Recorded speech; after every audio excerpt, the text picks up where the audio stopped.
Ja.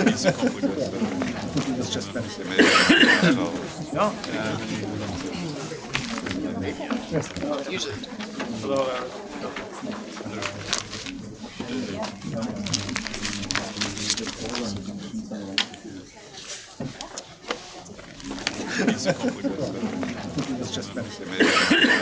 Good morning and welcome to the seminar organized by the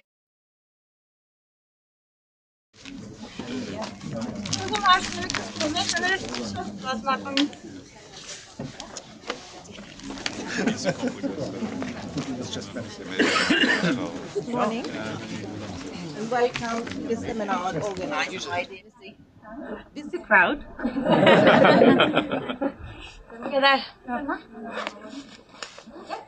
So perhaps then we are ready to start. So I just say good morning again, and this is a seminar organized by the Evaluation Department in NORAD. And today we are going to present the findings from an evaluation focusing on how the humanitarian, development and peace nexus are implemented in 3 countries. And those are DRC, Ethiopia and Lebanon. My name is Siv Lillestøl and I'm the acting director of the evaluation department. Our department is responsible for conducting independent evaluations of activities funded over the ODA. And this is an assignment that is given us by the Ministry of Foreign Affairs and the Ministry of Climate and Environment. And our work is supposed to contribute both to learning, but also to hold the development administration accountable that development aid is being used the way it's supposed to be used. So, do we deliver on these purposes with this evaluation? We believe that we do. And we have forwarded the report to the Minister of Foreign Affairs with a note where we recommend follow-up actions. And the Ministry has considered these recommendations and have developed a management response. Both these memos and the report is available on our website. But our department also has another responsibility, and that is to communicate the findings to a broad audience. And that's what we're doing today. So many thanks to all of you who have chosen to spend Thursday morning with us here, both here in this room and online. We really appreciate it. And then I would like to say a special thanks to State Secretary Björk Sanchar and to representatives from Save the Children and Norwegian Red Cross, MFA, and also a representative from the evaluation team that are here to comment on the report. And another thanks is to the embassies concerned and their stakeholders. They're also commenting on the report and have sent us videos that we will show to you. So we have a very busy agenda ahead of us. So I think we should just get started, but just briefly before I hand over to my colleague to take you through the agenda.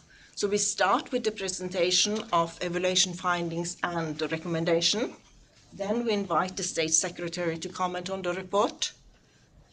We show the video from the embassies, and then we end with a panel session where the representatives from Save the Children, Norwegian Red Cross, MFA, and the evaluation team is asked or invited to answer some questions before we open up for questions from the audience.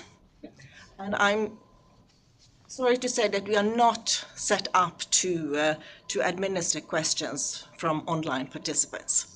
And I apologize for this. So I think we should get started. I will now hand over the floor to my colleague, Javier Fabramata, Senior Advisor in the Evaluation Department and also Project Leader for this evaluation.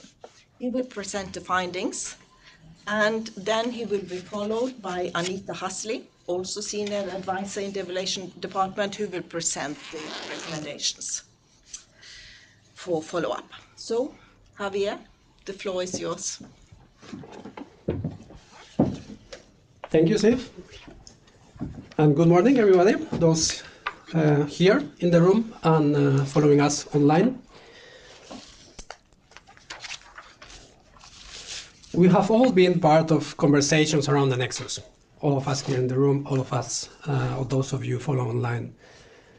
Seminars, global events, many conversations, sometimes around the theoretical concepts behind the nexus, what it is, what is not, how to do it, and sometimes conversations with headquarters perspectives.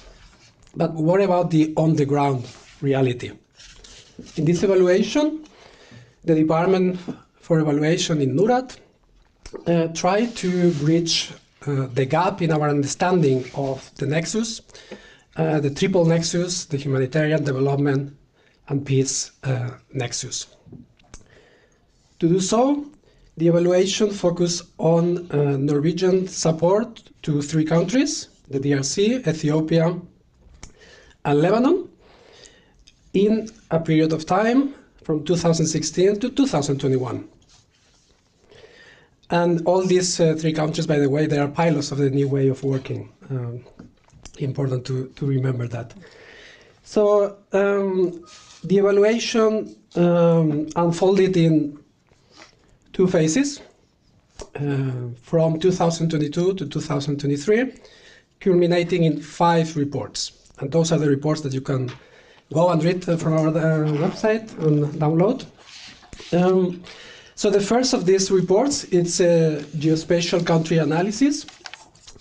That's a quantitative study looking at Norwegian development aid data and pairing it with official statistics on the HDP nexus from other donors, as well as with external data sets on conflict and crisis situation in these 3 countries. So this study was prepared by our colleagues from a consultancy firm, DevStat, and it laid the foundations for the evaluation. Then we have 3 country studies with field work in these 3 countries. And these studies were prepared by ADE in partnership with PRIO, and we have 1 representative from the team here with us today. And these studies gave us more insights on this on-the-ground reality and perceptions and experiences from those working on the field. So it's both quantitative and qualitative study and methods were used in that one. And finally, the 5th of these reports, I believe is the shorter of all of them, is a synthesis prepared by us in the Department for Evaluation, pulling these strands together.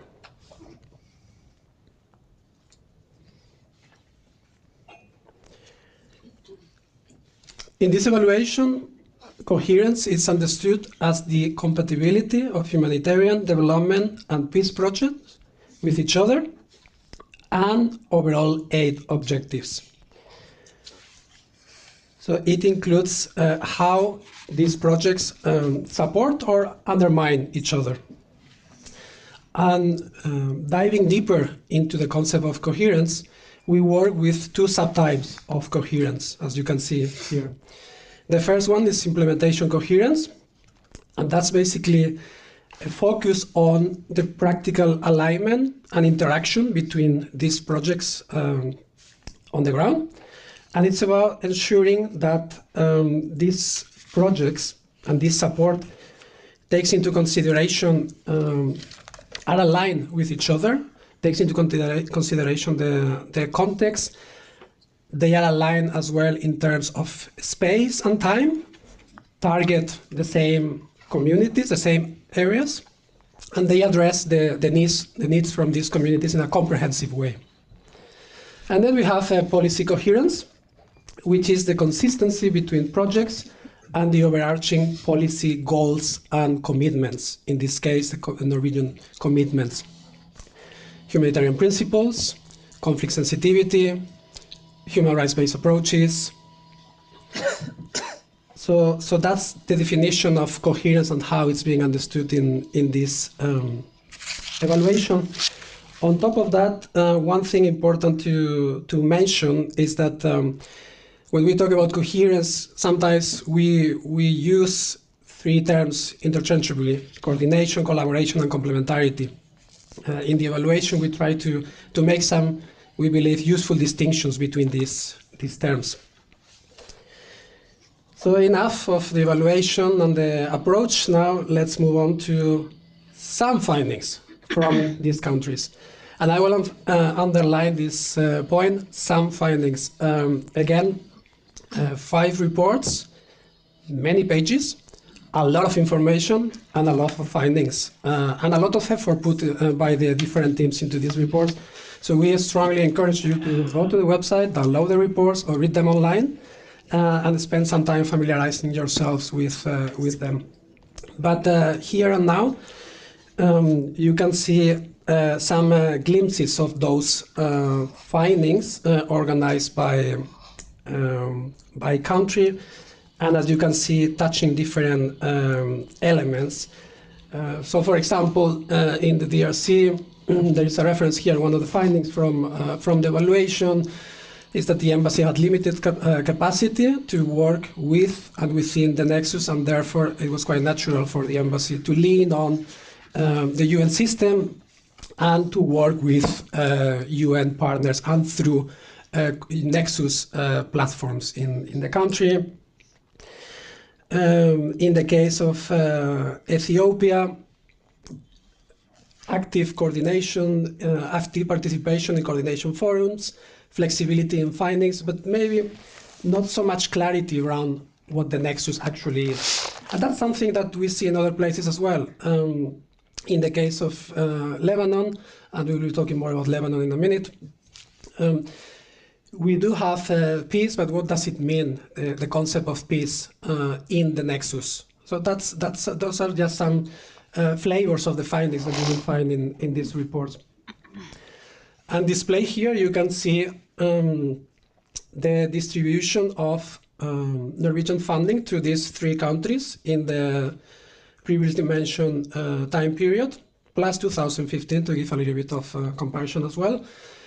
And important to say and for you to know that there is no one-size-fits-all recipe for this, what is the right balance between funding. And of course, that will depend on the country, first and foremost, the situation, and secondly, and closely linked to that, how the situation evolves. So that's an important point. And similarly, as I was mentioned to somebody here in the audience earlier, the peace some of these components are quite natural to spend more resources on than in others, and they are more expensive, if I can put it that way, than others. So also something to think about it. But nevertheless, interesting picture. Those of you who are familiar with these countries might see already, without me telling you or disclosing too much, you might be able to see some interesting trends. And in the reports, you will also see more quantitative analysis of how Norway fares compared to other donors.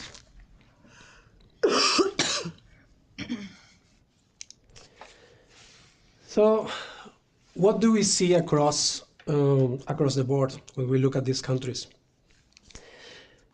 The evaluation finds some degree of implementation coherence within the Norwegian engagements, especially when it comes to the humanitarian and the development pillars of the nexus. And again, some degree. There is also some variations, and there are many nuances to what I am just saying here now. The peace pillar, however, is a little bit less visible in this triple nexus. We will be talking more about that in a minute as well.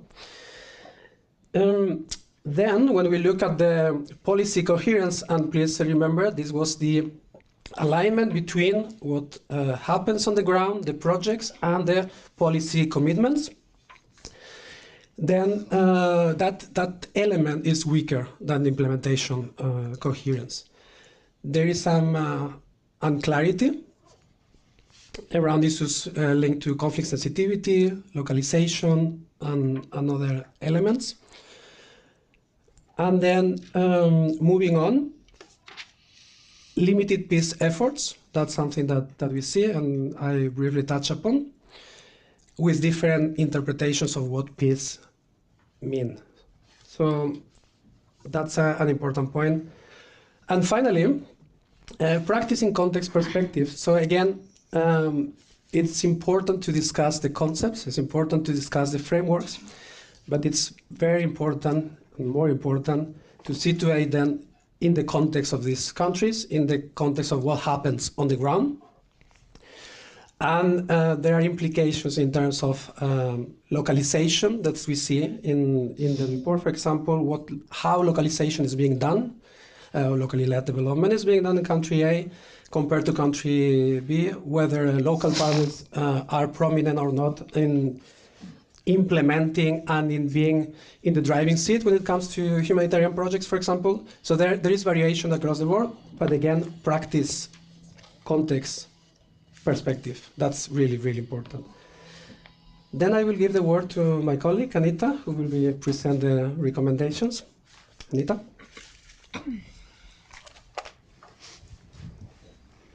Thank you, Javier.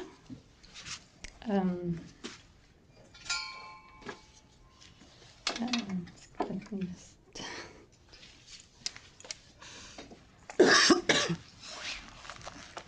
Yes. My name is Anita Hasley, and I have been on the evaluation project team, and I will present the recommendations. The recommendations are based on the findings and conclusions of the evaluation, feedback from stakeholders, and findings from previous evaluation. The Department for Evaluation has formulated 5 recommendations to the Ministry of Foreign Affairs. Our first recommendation is that the Ministry implement measures for improved interaction between humanitarian aid, development cooperation, and peace efforts. Herein, we are recommending to establish routines for better coordination, collaboration, and complementarity between the Ministry of Foreign Affairs, NORAD, and the embassies, to develop comprehensive guidance for integrated efforts, to consider including specific measures in countries' strategies to promote synergies among programs, channels, and partners. Our second recommendation is that the Ministry of Foreign Affairs may consider strengthening Norway's peace efforts if Norwegian aid is to contribute to achieving common goals for integrated efforts.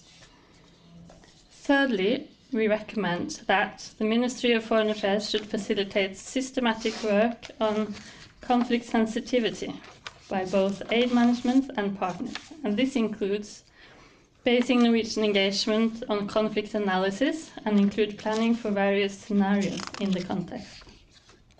2. To develop fundamental guidance on how conflict sensitivity and unintended effects should be operationalized and reported by partners.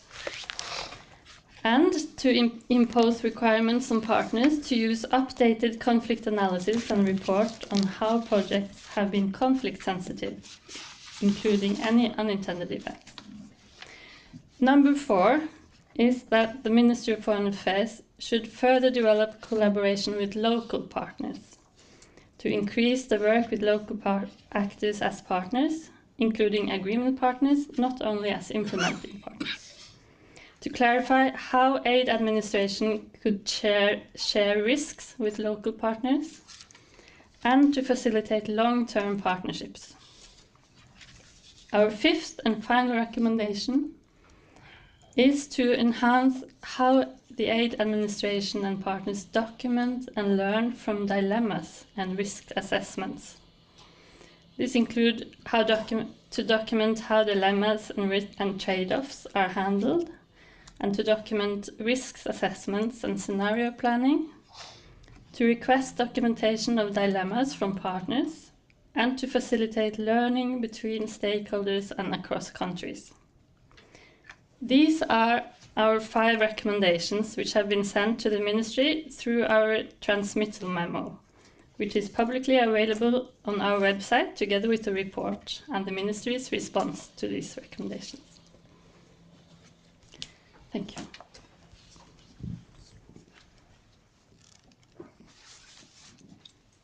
So, Thanks a lot, Javier and Anita, for presenting both the findings and the recommendations.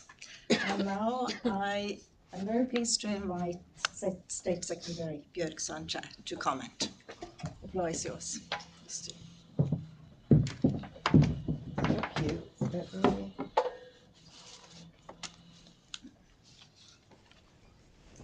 Thank you very much. And thanks to NORAD and to the evaluation team for having conducted this evaluation on, which says what we can call the very hot topic of how we get the interaction between humanitarian development and peace efforts to be even better in Norwegian development assistance. And it's something that all our development partners are working on and also grappling and struggling with a bit. And so evaluations are really important to help provide that experience and knowledge to inform our policies. So, as you mentioned, we have received the recommendations. We will follow up on the country-specific recommendations as well as the more overall recommendations that you have provided.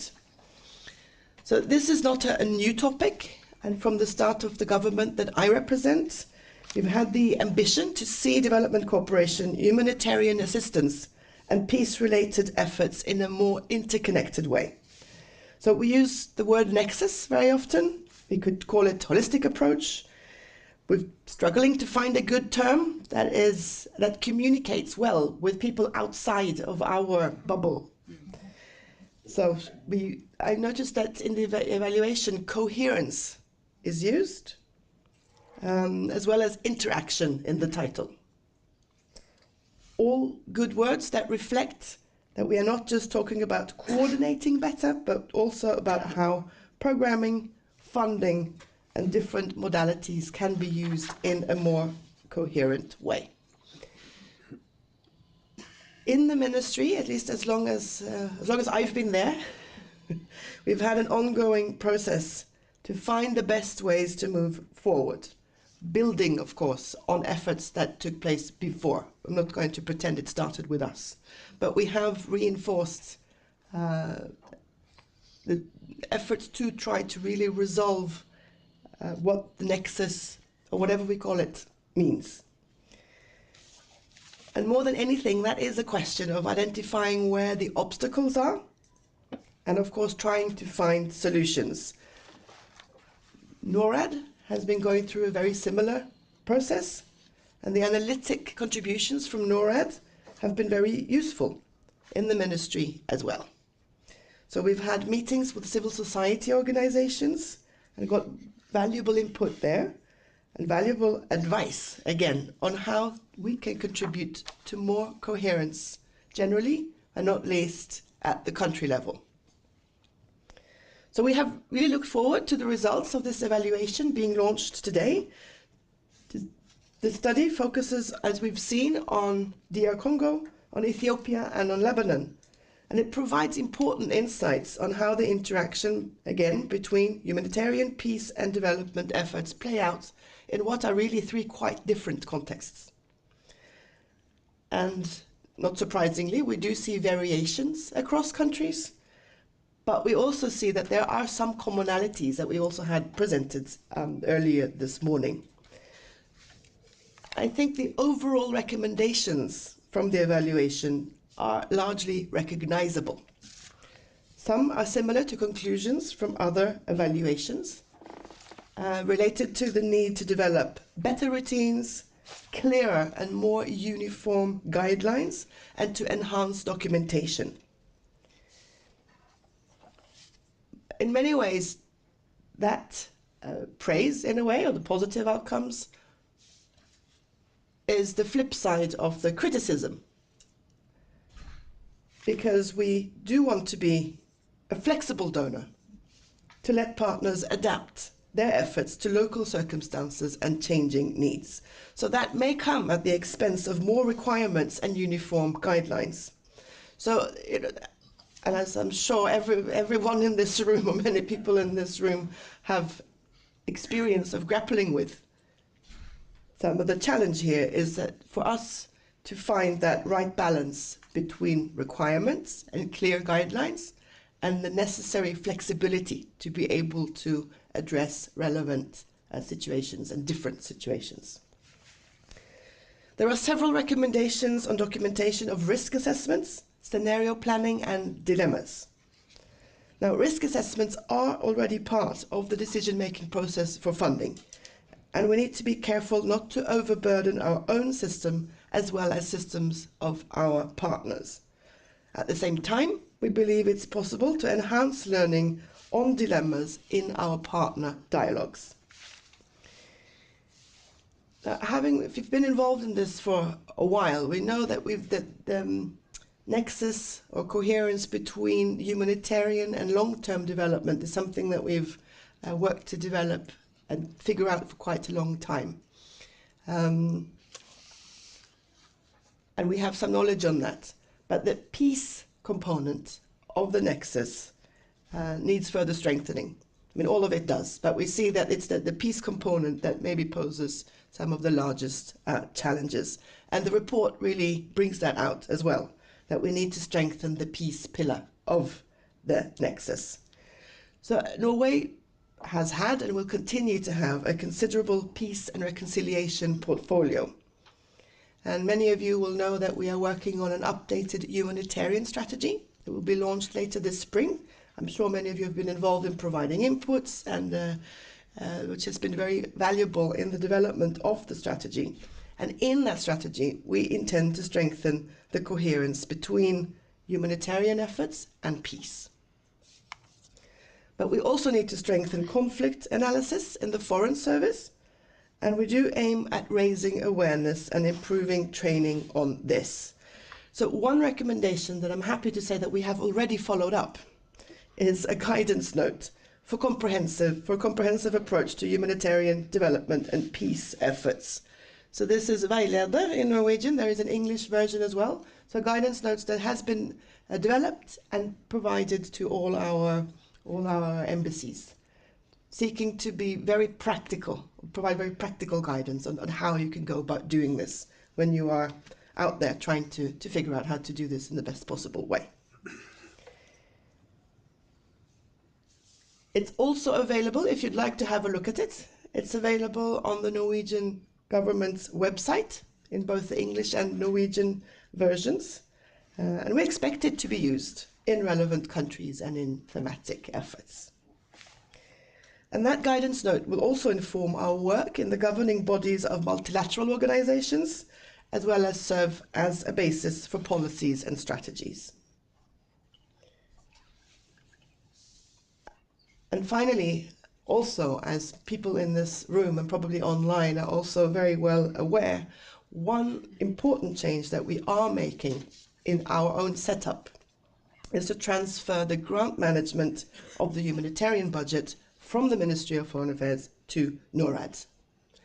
It may not matter so much to the people in the communities that we are serving, whether that grant is managed from the ministry or from NORAD, but I believe this new setup will help us respond better and think more holistically about Nexus, about peace, humanitarian and development efforts. And I'm quite excited to see this now evolving, to see how we gather the bulk of the administration of both the development and the humanitarian aid here in NORAD. We really do believe this will lay the foundations for even more increased coherence. Thank you.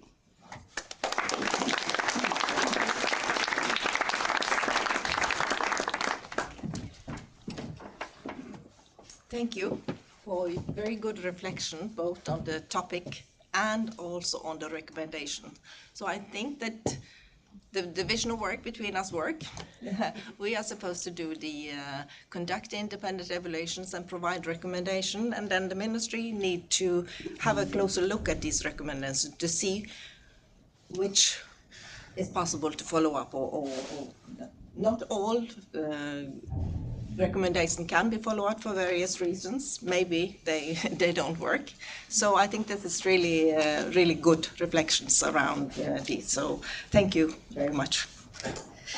I think that we mentioned that also we have invited the embassies in the 3 countries to provide their comments, and they have done so together with the local partners and sent us a video. And I think that we should just play this video now. It will take approximately 10 minutes, I think. Isn't it? Mm-hmm.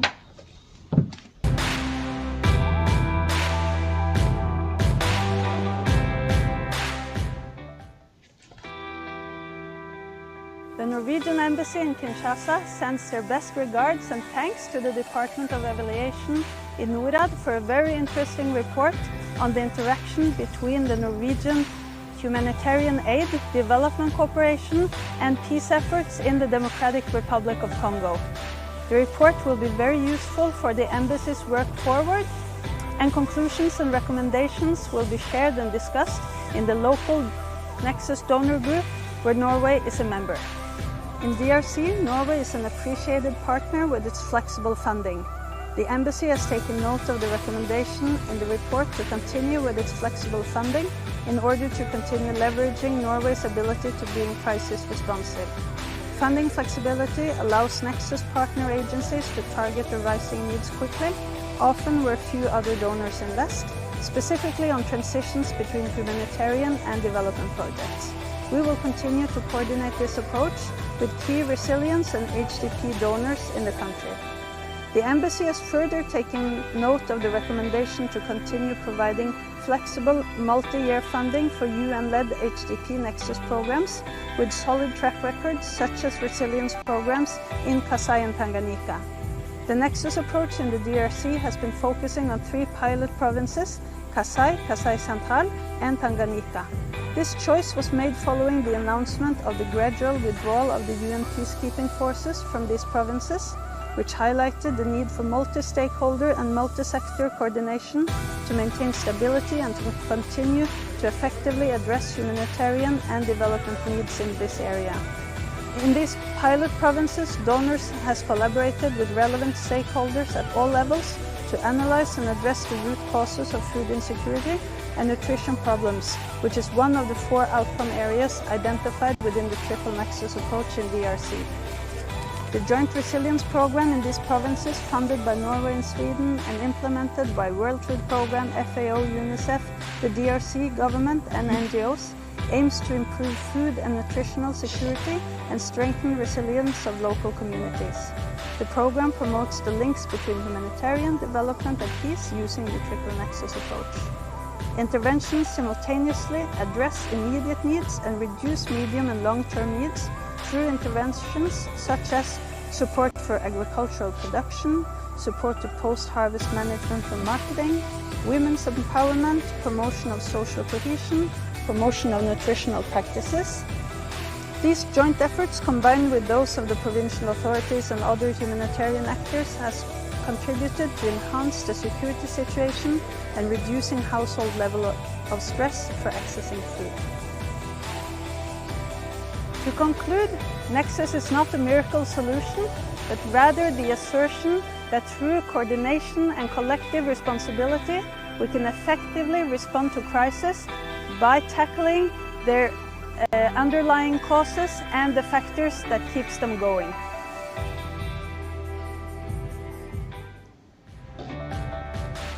Hello everyone, my name is Marta Namarva from Ethiopia.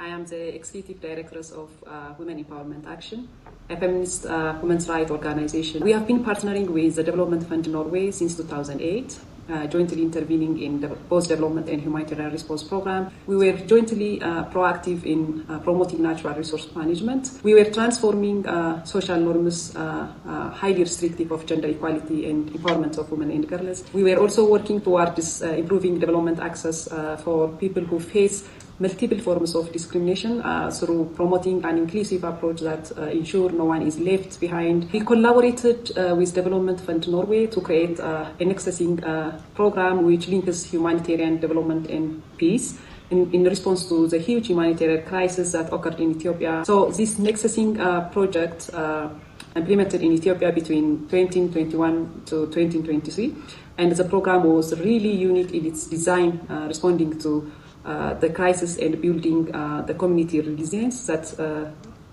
by addressing the intersection of peace, humanitarian, and development. To the extent that as women's rights organization, we were also able to connect gender with this nexusing project in order to ensure our response program are gender sensitive and responsive, that really considers the need and interests of women and girls and their special vulnerability to crisis. This Nexus program was aimed to restore asset and the livelihood of people affected by crisis, because there was huge devastation during the crisis. The program was therefore highly relevant, addressing or responding to the need and interest of people affected by crisis, and was also timely designed, meeting the huge humanitarian crisis in the country in general and in our program intervention areas in particular. So our intervention had brought remarkable achievements and positive impacts on the life of people affected by the crisis. We were able to help people to save their lives and rehabilitate their lost livelihood and the means of income. And most really started their agricultural practices through the support we provided, like agricultural inputs, equipment, seeds, and some advisory supports we provided also. And lots of people were able to build their houses through the support we provided. And particularly the dialogue on peace that we had organized in the community really brought remarkable changes in the capacity of community, particularly the youth, increasing their capacity for community level crisis modified strategy and sensitivity to crisis.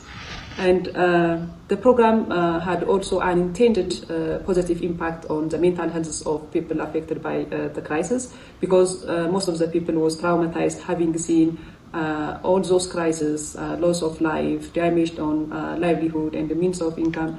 And our evidences and witnesses from the field indicated that those who received the support from the Nexusing program were able to improve their psychosocial status. We are very proud of this Nexus approach, because we have seen a lot of changes, a lot of improvement within a short period of time, and particularly enabling the targeted community to rehabilitate and restore their lost livelihoods. So I would like to thank all those who contributed for this Nexusing project, and thank you so much for your time. Hello everybody, and greetings from Beirut. My name is Christine Knudsen, and I'm the head of cooperation at the Norwegian Embassy. I will talk a bit about the evaluation of the interaction between Norwegian humanitarian aid, development cooperation, and peace efforts. Lebanon has been hit by one crisis after the other. For much of the last decade, Lebanon has been racked by instability, and Lebanon has been suffering from the conflicts in the neighboring countries. Again, Lebanon is at risk of spillover from the Israeli-Palestinian conflict and regional turmoil, partly due to the rise of Hezbollah. The past few years have been particularly difficult. Since 2019, the country has been in severe economic and political crisis. COVID and the explosion at the port stressed the economy further. On top of all this, Lebanon hosts the highest number of displaced people per capita and per square meter.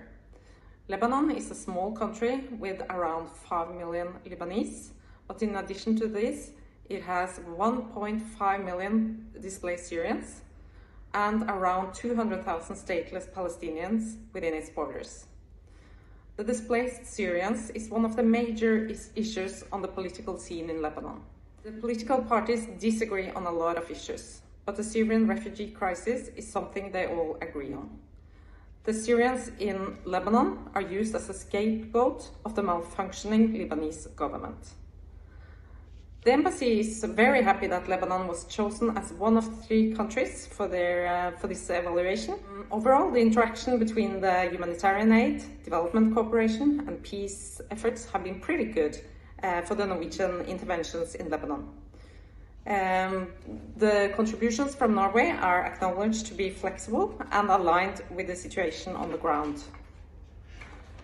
The evaluation states that over the last few years there has been a shift from humanitarian funding to more development funding. The evaluation concludes that this shift reflected a strategic response to Lebanon's prolonged crisis and an effort to address the root causes of the crisis.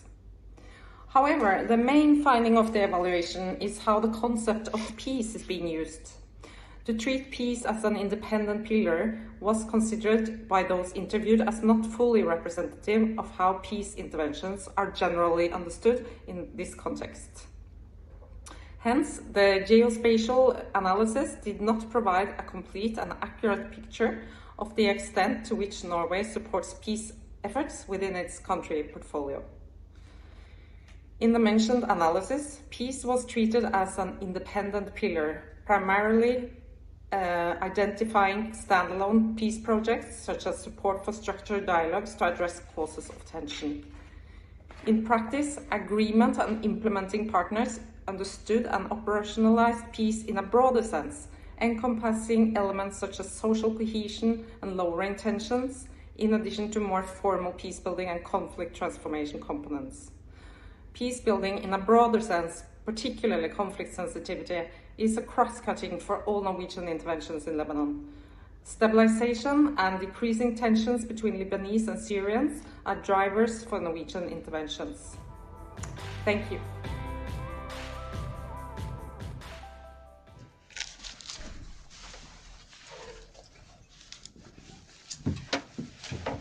So, a big thank to the embassies and their counterparts for sending us these videos and showing us how it looks at the ground.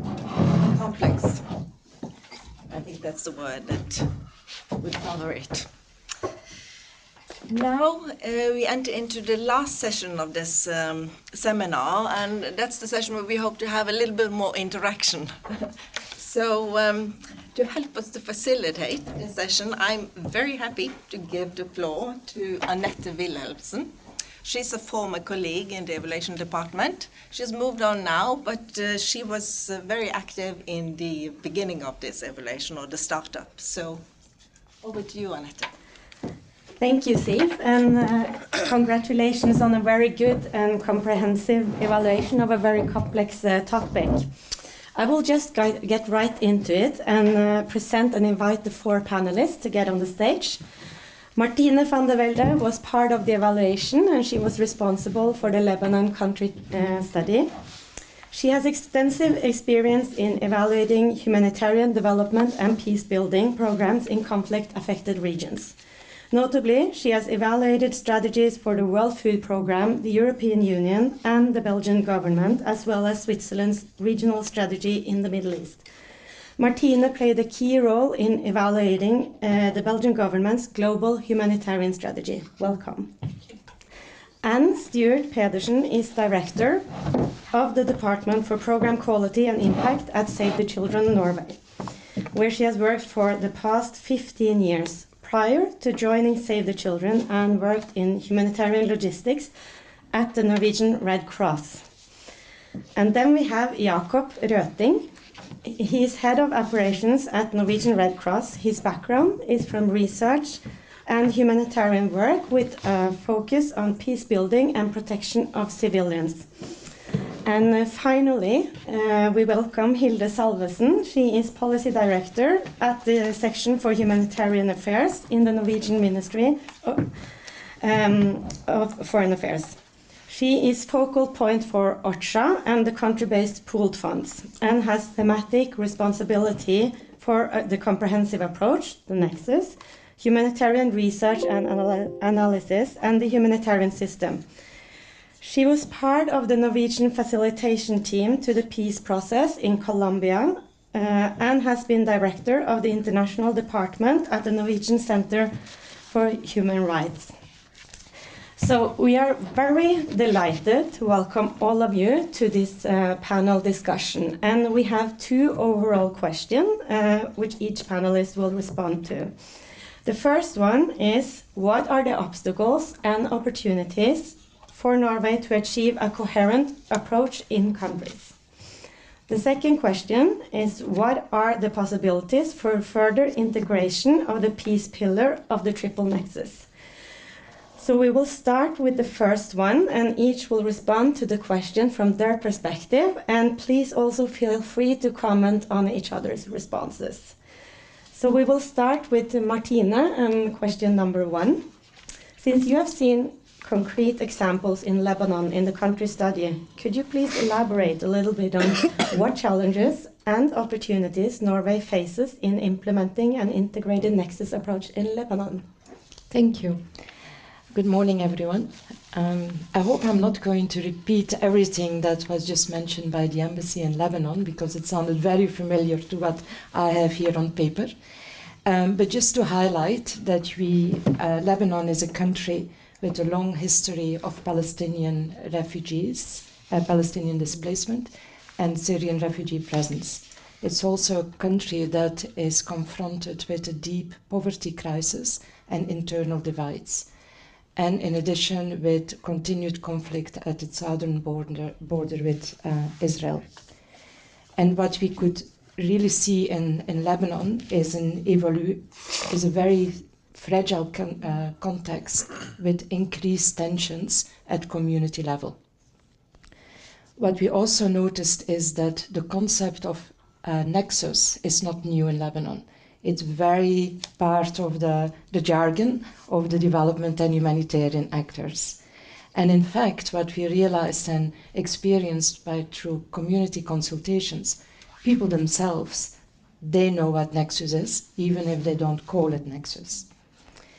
What we also noticed is that the organizations that we met, they operationalize nexus in their own way, depending on their own operating environment and the context they work in, as well as their own understanding within their organizations. But however, what we could see was across the board, across the organizations, across the communities, you see elements that were very common. And that includes conflict sensitivity, very much from a perspective of do no harm, localization and a good understanding of that, accountability and equity in access to services, recognizing the right of assistance of all those that are affected. This is how the peace element was understood at the community level, although they didn't call it peace. When we look at what Norway has supported, conflict sensitivity was really at the core of most of those interventions that were supported by Norway. And a few that I would like just to mention, and it's not like, I just picked a few, is that, for instance, the activities supported by Red Cross and Norway, we could really see that there was like a very strong community presence, providing access to health services for everyone who needed it, not depending on nationality. The same we saw with WFP, who increased, and with support of Norway, to also provide social safety nets for Lebanese vulnerable communities, which then lowered the tensions and perception about aid only being provided to the Syrian refugees. We also found that this conflict-sensitive approach was the most effective when it was implemented by organizations who were really strongly embedded in communities and had a presence in those communities for a long time. Engaging directly local organizations was found to be very critical to ensure there is a good understanding of what is happening in those communities and what are the root causes of the tensions, and then to be able to engage and respond to those when those increase in tensions were identified. So we find that this bottom-up approach presents opportunities for Norway to further support conflict transformation at that community level by supporting the activities and actions by local development actors. Thank you. Thank you, Martine. So we will now move on to you, Anne. Your organization, Save the Children, is working along all three dimensions of the nexus. In your experience, what are the opportunities and obstacles for achieving a nexus approach when you implement aid programs in countries of conflict? I'm just, is this on? Yeah, just put my timer on because I've got 2 minutes. I've got so much I would like to say on this, so this is really hard. I would just like to say before I start that, well, I've started, but I would like to see a 6th recommendation, and that was to allow the Norwegian partners to pilot and test innovative ways to actually get this working properly, because I think we're all doing it in some form, but we feel a little bit hampered by it. So I just wanted to say that the system works against us sometimes. Where we have made it work, though, in that is I've got 2 examples which I'll try to do really quickly, and because I'm Scottish, I can talk really fast. So please. One is in Colombia. I was there just last autumn, where I saw that we have a NORAD framework agreement in Colombia. It's a country that's obviously, you know, hit by conflict. I mean, it's just horrendous what children are having to experience there. Our NORAD funding's got a 5-year perspective on it, with, you know, the framework and the results and the outcomes and everything. And then a conflict suddenly occurs in an area. Children are being recruited into armed groups. They're suddenly displaced. The NORAD funding doesn't allow us necessarily to respond to that, but in the Save the Children movement, because we work together with different members in a sort of federation model, the country always had access to funding from the humanitarian funding from SIDA, and therefore they could use that funding to really, our target group in NORAD became IDPs overnight, had to leave. They could then respond to that, and then when things settled down, they could come back and we could kind of carry on. So that was a good example of that. I would like to have been able to do that with our own funding, but there you go. And the other one was in Myanmar, and it touched a little bit on what you said, Björg, about this dialogue. I think it's really important. When the coup happened in Myanmar, we have NORAD funding there too, and we experienced in Save the Children Norway a great dialogue with UDE, with NORAD, and with many people in this room, the other Norwegian NGOs. We all helped each other. We all sat down. Talking about dilemmas behind closed doors, offline, we were all sharing what was going on in Myanmar with the embassy, and it's buzzing, but I'll try to finish. And so what we said there was that it's really important that we find solutions. So we said we were working with the government, we can't do that anymore with education, we need to go back to our local community-based approaches. So we did that. But some of the dilemmas that we have, of course, we can't talk about those in public. We have to keep those between ourselves and the ministry and NORAD. And then where it doesn't work, I think, has been the challenge for us, has often been where we and ourselves, we think in silos. We think humanitarian and we think development. So in Yemen, we had a great example where we were trying to work with a concept we have in Save the Children Norway, which is called child parliaments. And the children themselves were really monitoring the grave violations that they were experiencing in Yemen. We asked NMFA, can we fund that from our SPA agreement? They said, okay. And then when we put the report in, they said, it's not really life-saving activity, so please don't fund this anymore. And I mean, is that really how we want to do this? So I think, you know, and I could speak about this a lot because I have a lot of really concrete examples, but there are some of the ones where I think some of the challenges and observations have come up for us. Thank you. This is very useful for the further discussions. Oh, it's perfect. We're strict, but not that strict.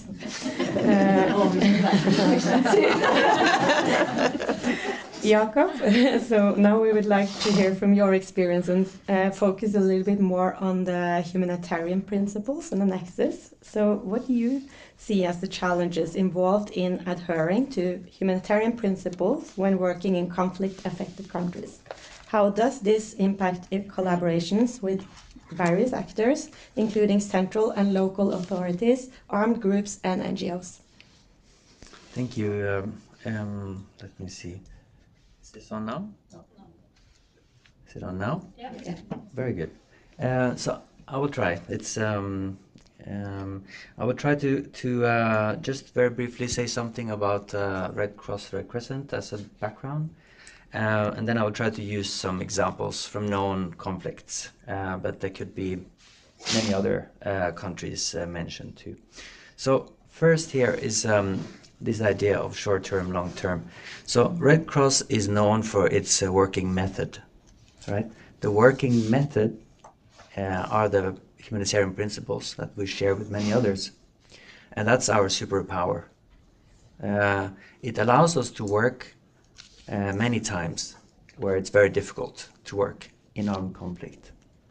And it's not really, has not very much to do if it's short-term or long-term.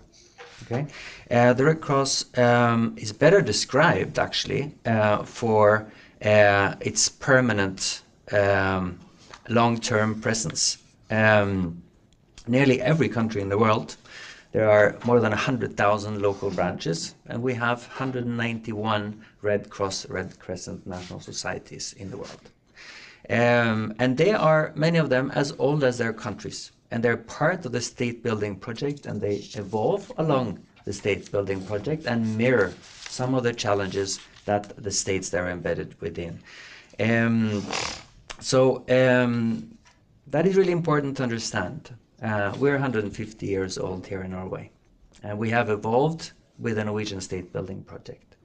Now, I think it's important to understand that there's a law governing the Red Cross or Red Crescent, meaning that we have a mandate. It's not something that we take upon ourselves, as someone has given us this responsibility.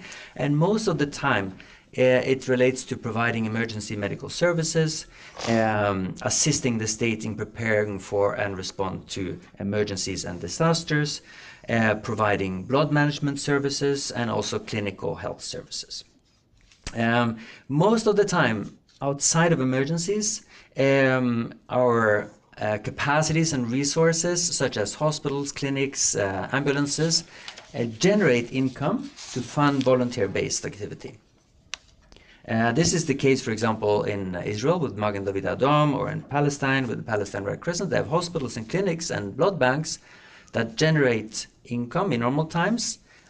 But during emergencies, they're deployed. They shift towards serving people in need for free.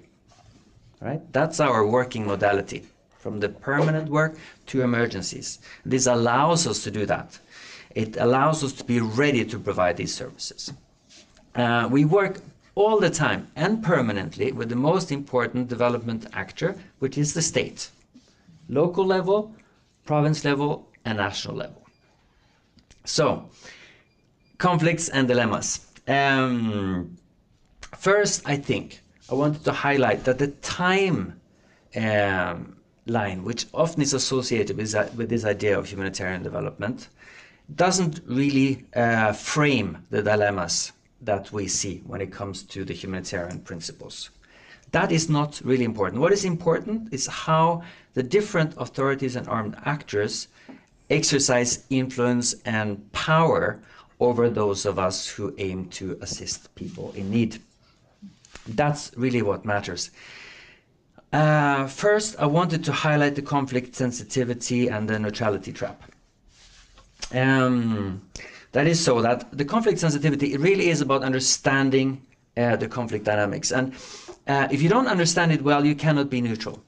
You will, wanting it or not, do things that will influence and can influence how a conflict evolves over time. So it is extremely important to undertake analytical preparedness. And I would say that for the future, unless you have a national routing and a permanent presence, it is very difficult for you to be conflict sensitive during conflict, because there are very many changes that are happening, and it's very difficult to come in and understanding that from the start of the conflict. You need to understand it from before the start of that conflict. So I would say that sort of a shift towards improving the analytical preparedness is really needed to deliver on conflict sensitivity, and it's only possible through local insight and permanent presence. Now, I think also that because it's so intimately related to neutrality, I would really like to challenge that those that see themselves as development actors to spend time with these principles. So this is not a black and white, you don't get a distilled version, but it really makes a difference for the possibility in the future for development actors to operate effectively in conflict context, to spend more time and get ownership to these principles and understand their power.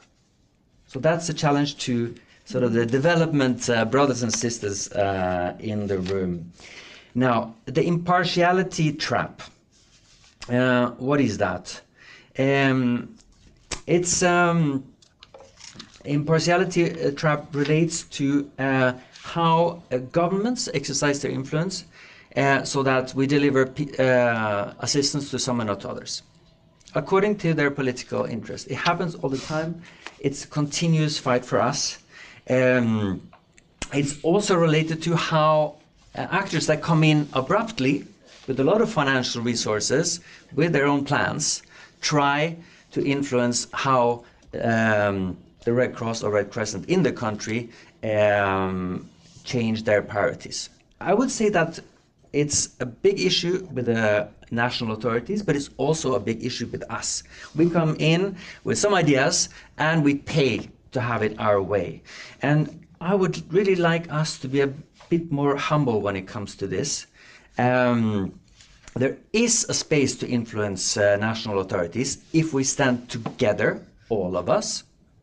And there is a potential to influence ourselves by being a bit more humble in terms of what are the systems in place and what's our responsibility not to create parallel systems. I'm soon done, I think. I have one more thing to say. States are not monolithic. Not everything is part of a big war machinery. Conflicts take place at some places at certain times involving some people. And it's very rarely that you come to a country and the whole country and everything is involved in sort of winning this specific situation or getting an upper hand in order to negotiate a better outcome. It's really, and particularly weak states are not monolithic. So there's a lot of space to work with authorities also in conflict settings. And I would say that by and large, we can work with the health authorities in Syria, we can work with the health authorities in Afghanistan for that sake.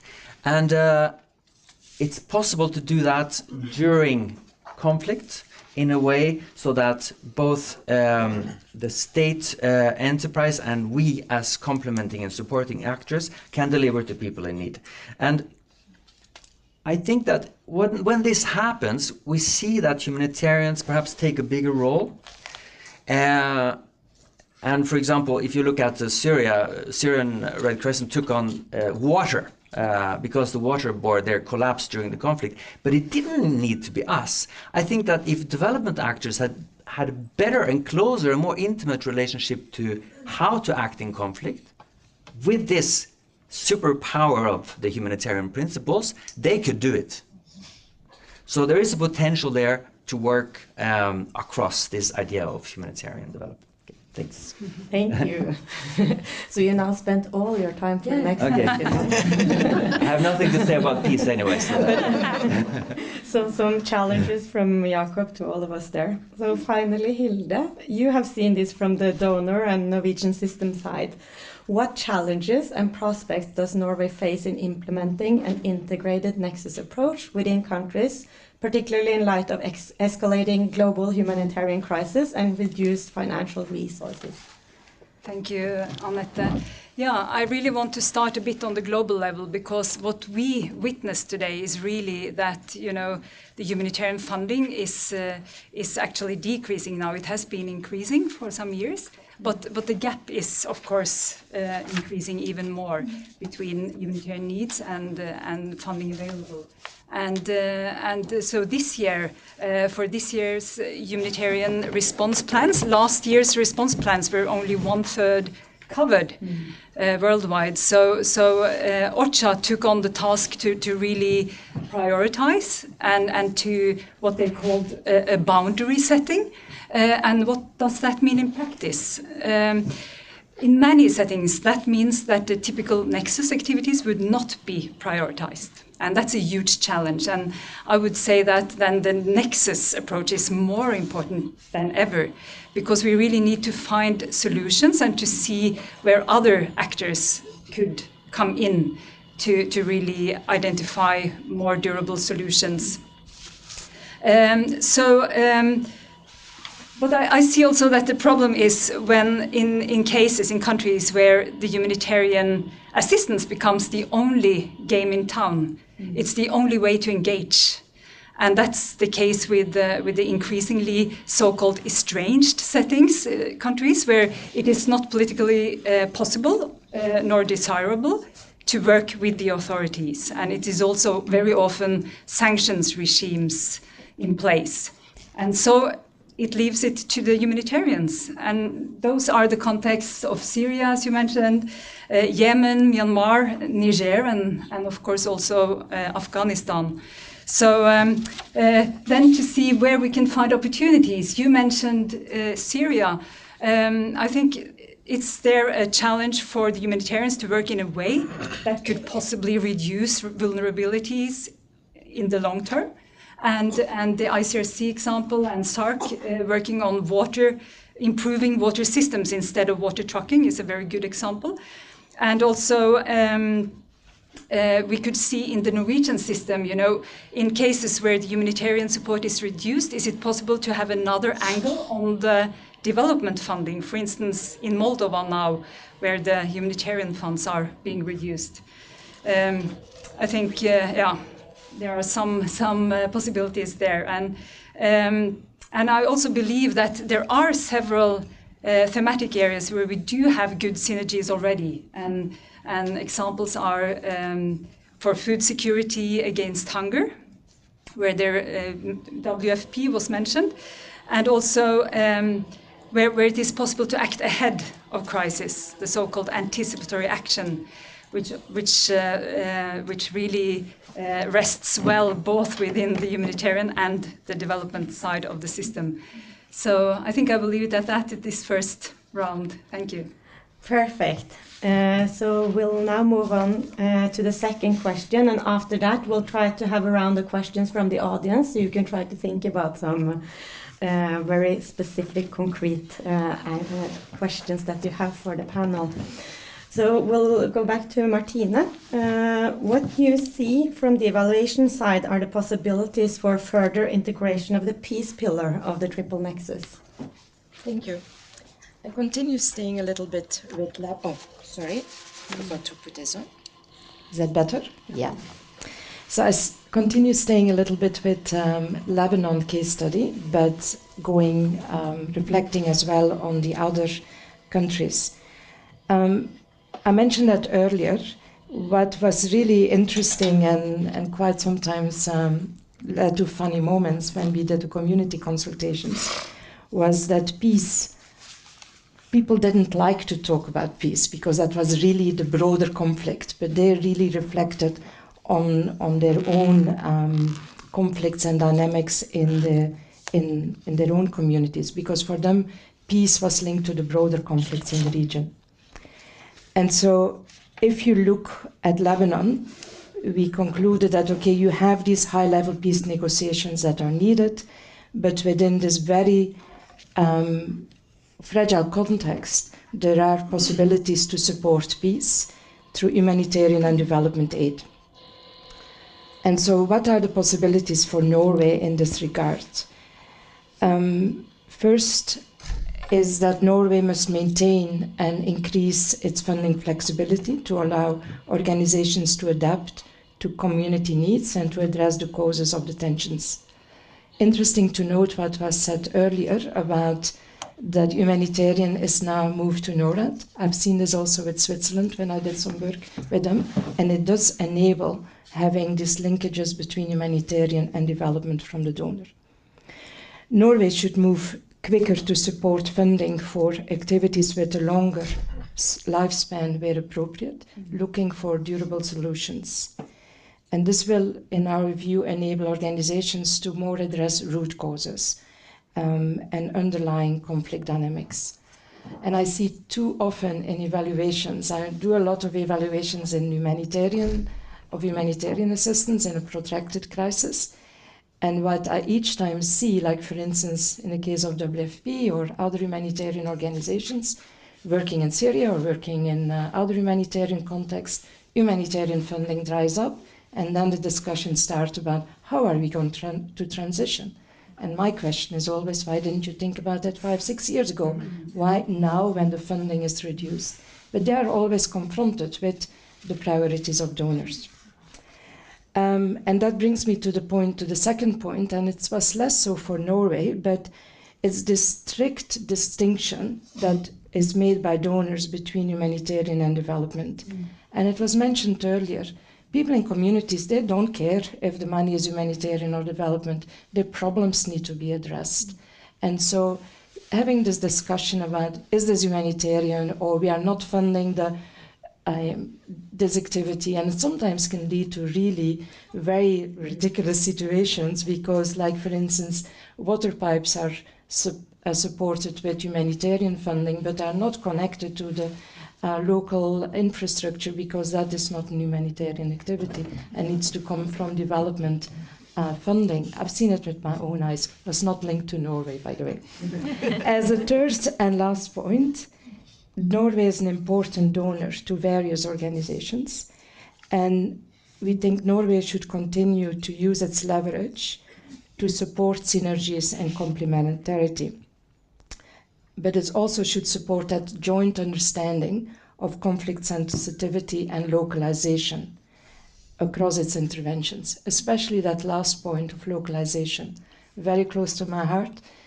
There are different understandings about how localization is understood and how it is implemented. I would say just listen to your local actors, how localization can and should be implemented. These are elements that we found across the DRC and Ethiopia under that evaluation that was managed by ADE. I have some other elements. Do I say them now or I wait? Do I just... I think you can wait. Okay. And then but you're sure I can have that last... Yes, squeeze them in your last commentary. Yeah, okay, good. You can squeeze them in at the end. Yeah. So, and in the preparation of this seminar, we talked about how Save the Children's work with safe schools could be one way to strengthen the peace pillar of the nexus. So could you describe how this could strengthen the nexus approach and what dilemmas and risks you handle in implementing this? Can I use a little bit? Am I still on? Yeah, I think I used a bit more than 2 minutes, hopefully. I just wanted to say to Martina's point about the water pipe. I mean, that's exactly when I said this example from Colombia. Like, if we hadn't been able to respond to those communities when, you know, it really got difficult, we would have lost all our integrity with them, and we couldn't then have gone back and carried on working, because they would have said, where were you in our times of need? So that's what exactly a good point you made there. So I totally and 150% agree with Christina from Lebanon, how peace is defined. Like, we're working with peace all the time in Red Barna. I see some of my ex-colleagues here that remember the good old schools of sons of peace way back in the day. I mean, we don't have a separate pillar called peace. It's just in everything that we do when we're working with children. And I've got some concrete examples because I know people like those. But I just wanted to say first that how we define peace is I've understood from doing a little bit of reading for preparations, is like peace with a big P and peace with a little p. Right? So often with us in Save the Children Norway, we're talking very much about the little p. That would say the everyday peace building efforts we're doing, conflict resolution, how to deal with non-violent conflict resolution with children. It starts with them as individuals. So we've really had this focus on it all the way through from, I guess, when I came to Norway, 2005-06. Child perspective is about, it isn't just traditionally children in peace negotiations. I think that's a misunderstanding. But it's about working with them as future citizens. So both that they have peace within themselves as individuals, that they have peace between themselves as peers, of course. I've got an example of that I saw in Gaza. An example of how they work together in their communities, and with the safe schools, which came out of schools as zones of peace, and is now called safe schools because we have the declaration. The declarations are great. They're here, they're up here. The children, they have no idea what's the safe schools declaration. So when we work with them, we have to show them that it actually will lead to a change. So one of the examples we have is from Nigeria. We all know about this. The schools are constantly under attack from Boko Haram and other groups. And so, understandably, the Nigerian government, through the military, said, right, we're going to station soldiers at the schools to protect them. It's kind of logical in their heads. The children were terrified. Not only were they terrified, but the soldiers were like, you can't use the latrines either because they're for us. So the children want to go to school. So we come in, we've been in these communities for a long time, so we have this kind of understanding of how we could convince the authorities to think about it. But then we need to bring children's voices in here, because there's no point in us just talking about it. So we get the children to do risk mapping, they draw maps, they show where they feel unsafe, and they talk to the local communities, and then they add their bits in, and then you go and talk to the military leaders, and you say, we understand why you station your soldiers at the school, it's to protect everybody. We understand why you have military teachers, because civilians are too scared to come to the schools, but you're actually fundamentally distressing the children. And we know that when children are scared and distressed, they don't learn. So it was like, okay, can we find a solution? So then we negotiate with them. We have the authority to present on behalf of the children, and that's a dilemma, because it's do no harm. We don't want to put the children at risk. And then it leads to a communique, which eventually said, you know, no kind of military personnel can go into these schools with arms and ammunition. That's a real effect for those children. And it requires us to think a little bit differently about it. So using safe schools is okay to say, we have this declaration, but actually it needs to be implemented at the school level. And then the other example I had was from my own just over a year and a half ago. I was in Lebanon and Gaza. And I went to Gaza and I saw this project where we were working with young boys through, I think it was the NMFA funding. It might have been NORAD. See, I don't even, it doesn't matter. That's the point, it doesn't matter. It doesn't matter. Who were actually learning non-violent, I don't know, this is embarrassing because I'm not Norwegian, but mestring. Coping, yes. Coping mechanisms, because what we were finding is that a lot of the children were basically getting so distressed on the situation they were living in, and they didn't know how to deal with it and how to cope with it, that they would then just explode themselves, and they would run out and they would grab stones, they'd run towards the wall, and you know exactly what I'm talking about, throw stones at the wall and inevitably be shot. And that to me is how we try to work with them themselves as children, to realise you don't have to do that. We'll give you coping mechanisms, we'll help you to then become robust. Maybe you think a little bit differently next time you're in a stressful situation. Maybe the next time you meet some peers and you get wound up by something, that won't be your reaction. And to me, that's where peace starts. It starts with us as individual, not necessarily this up here talking about big systems. That was a bit more than 2 minutes. Thank you, Anne. So, Jakob, from your point of view, what opportunities, limitations do humanitarian actors face in contributing to peace building? And please be brief. We only have a few minutes left. So. Thank you for giving me a second chance. I think, seen from our perspective, by providing services to those that can be excluded from services, which often would be people living in conflict-affected areas, that does contribute to lessening tension. It's not insignificant. I do think also that we can contribute through, as a neutral intermediary, to acts of good faith between the parties when they agree. It can be a return for certain groups of displaced people, can be exchange of prisoners, can be exchange of combatants even, to stop fighting in a certain area. So there are certain specific tasks that can contribute to peace. We wouldn't call it peace because that's a political issue. So for us, it would help if we didn't have to call it peace to be registered in the as a peace initiative in the evaluation. I don't have the methodological suggestions for you, but I think that you could capture a lot richer data by categorizing in a different way. Our most important effort goes into building organizations that are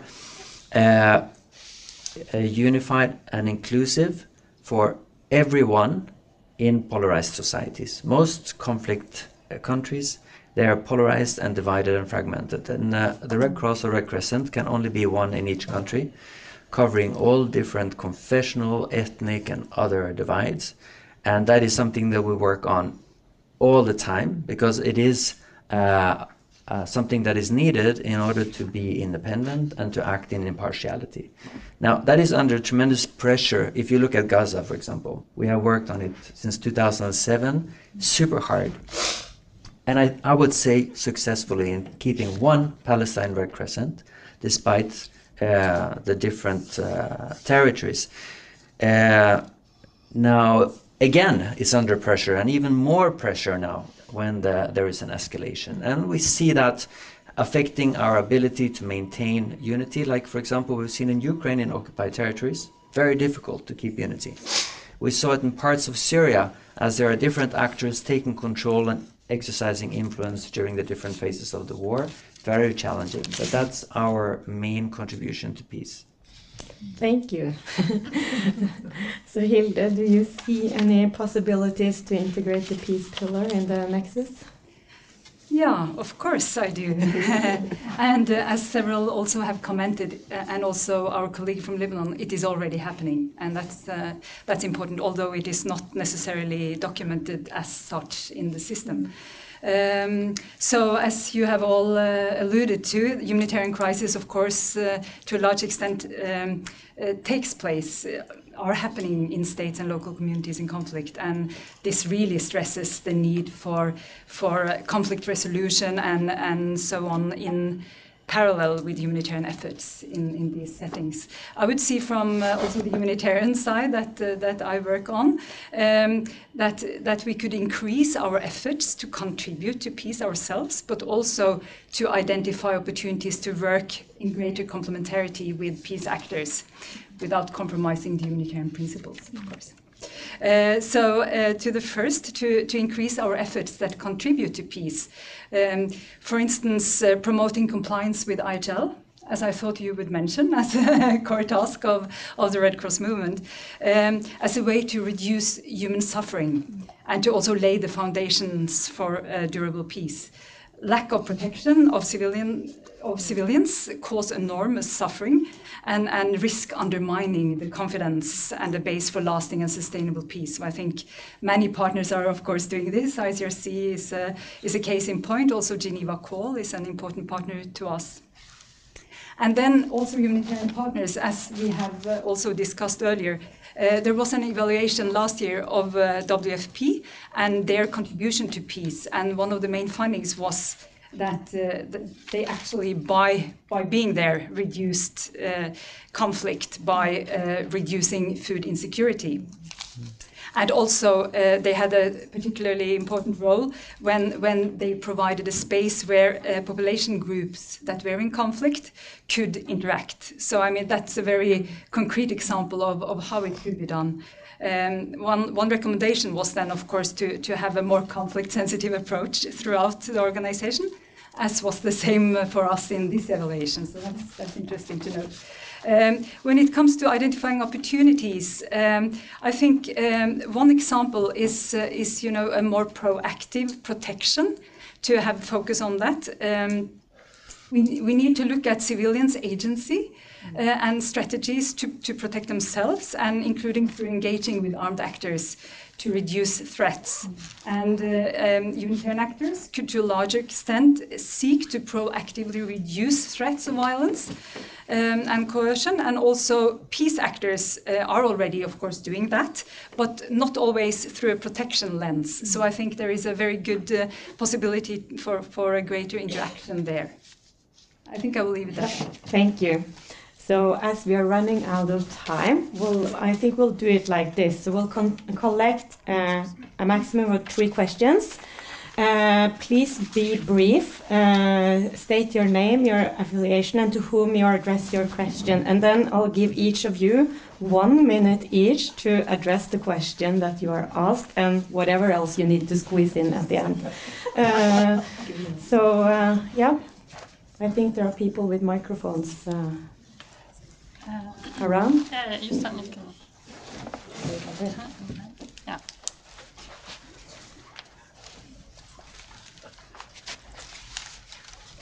Yeah. Thank you. My name is Knut Andreas Lid. I'm from Caritas. First, I would like to thank the evaluation team for a good report, and also the panel for very good reflections. I had a question in terms of the nexus concept has been evolving the last few years quite a lot, also by including the peace component of it. And this evaluation was done from 2016 to 2021. But from 2021 and onwards, there's been quite a lot of development. So one question is in terms of to which degree does the recommendations in the report reflect actually the status quo today? And I also appreciate the notion of locally led development and the importance of local actors. It's also important to see what is actually a local actor. It has to be an actor that is native to the context where they operate. And this is also how we work in Caritas. And in terms of addressing the nexus in such a development and holistic approach, it's important also to shift the power to the local actors. Then they also need the capacity and to actually take on that role. So organizational development also for local actors to see how that can also be more included in humanitarian actions will be interesting to see. I'm not sure how that will be reflected in the new humanitarian strategy. And lastly, in terms of the peace component, it's very also good to see how peace should be expanded as a concept. And so it's going to be interesting to see how that is being reflected also in humanitarian strategy and how it can complement each other. Finally, the State Secretary left. In terms of leaving the bubble and finding a concept on how to define the nexus, we like to use the term of integral human development, or helhetlig menneskelig utvikling, as our concept for the nexus. So if people like that, they're free to use it. Thank you. Thank you. I think, unfortunately, this will be the last question now. I'm Derek Glass. I'm from ADRA. And just regarding the definitions of the nexus and how we apply it, on one hand, I think nexus is often looked at as actors. You know, you have peace, humanitarian development actors. On the other hand, it's sometimes applied as a programming approach. Sometimes the way we like say the children, we also look at it as like using a peace lens and using it as cross-cutting. So I'm just, as we go forward and start to apply or look at the nexus in Norwegian humanitarian programming and development programming, which one of these, or is it a combination of these that we're looking at? Actors, programming approach, or lenses? Thank you. So you'll now have actually 30 seconds, but I think you'll get 1 minute each. So Martina, take it away. Okay, can I also say my last? Okay, good. I will just pick something, and that's localization. So local actors, what does it mean? Shifting power to local. For me, localization is something that should be really addressed properly and understood properly. We have to, and that's also linked to what you were mentioning about, does this evaluation reflect on up until today? Yes. But one of the disappointing aspects, and I'm just going to be very straightforward as a Belgian, is that in terms of localization, I've seen not enough progress. For instance, in the case of Lebanon, that I know quite well, on how localization is approached. It's too often remains a subcontracting arrangement between international NGOs and the local NGOs. And we need to step away from that and go maybe to this idealistic view again of, you know what, we have to get out of the country and hand over the responsibility and let people lead their own development and give them the resources to do so. And that's also a comment to Norway itself for its funding, way of funding, is when I look at the 30% target of providing humanitarian funding through local actors, for me it's far too little. It's far too little. In countries where you have strong capacity, there should be a lot more emphasis on that, on local actors. And localization should really be, and Norway can really contribute to that, to have that dialogue in a country. What does it actually mean? and you identify the local actors as well based on the conflict dynamics or the tensions that are in the communities and who is best able to respond to those. Okay. But that's my within minute. Thank you. Anne? Is this on again? Yeah, thanks. I keep turning it off so you don't hear me breathing. 30 seconds, I'll talk really fast. Localization, just to pick up on that, I think it's a really important point. Civilization Norway, we've worked on what we call strengthening civil society, child rights governance for many, many, many years, where we see the Child Rights Convention is what we take our departure from. And therefore, for us, this kind of like a development, humanitarian is irrelevant. It's child rights. And so we look at it kind of from the perspective of the states are responsible for fulfilling the rights of their citizens, in this case children, but children and their communities have to be able to have an opportunity to hold those governments, responsible. We do it here in Norway as well. We've got great projects in Bjørndal and Stoltenberg where we're trying to do that at the local community level. What we're doing now with the new framework agreement with NORAD is we're testing this out in Niger. So we have then 4 partners, local partners, and our country office. They themselves would say that they're a local actor. Okay, so we have, but we can argue that. But they're in a consortium now to run this program together. We've set it up. We're about to test it, where there's 5 partners in, where Save the Children is one of them. But the actual partners can veto what we do with the program. They have much more say, because I'm less interested in how much money goes to partners. I'm much more interested in how much kind of authority and actual decision-making capability they get. Because we can transfer 90% of the funding, but if we still sit in the driver's seat and tell them what to do, we haven't shifted power. So we have to do it differently. We have to think about this. So we're testing this model out. I think it's very interesting in Niger's in this nexus thing, what happens there with conflict. And stability is a huge part of selecting these partners. But yeah, let's see. It's a good way to test that out. Thank you. Jakob? Yeah, again, I would like to just emphasize what you guys have been saying in terms of localization. I remember in the Colombia process, when Plan Colombia came, this is a long time ago, we tried to measure how many new Colombian organizations appeared the first year. And there was one that came with a decision to assign $1 billion every year during a 5-year period. From the US government. 1,920 new organizations popped up during the first year of Plan Colombia. And that doesn't mean that picking your random out of those will lead to a better response. I do think that organizations locally need to be rooted and anchored and have a role in their context, and that is a responsibility when we look at localization. The other thing is a responsibility to transfer power. It's about decision making and power in the form of financial resources, other resources, but it's about transitioning and shifting power. And that's something that we will be unwilling to do, but needs to happen.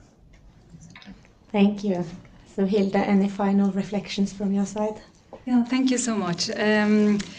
There are so many things to take away from this session, actually, but I think I would just like to stress the centrality of protection and also of agency. And you were talking about localization, and I think it is important also for us not to underestimate, the capacity that is there, because we often talk about capacity development or strengthening when it comes to local partners, but I think we need to shift also there, that it is really a capacity sharing or capacity exchange, because we really do have so different kind of capacities, and to believe that we are the ones coming to them with our capacity is really very important. So I hope we can at least shift that approach. Thank you. So our key takeaway is to shift the power. So thank you everyone for coming, and I'm sure that the discussion will continue after the seminar right now and also in the future. And I'm sorry that we are a few minutes over, but I hope you enjoyed. So thank you.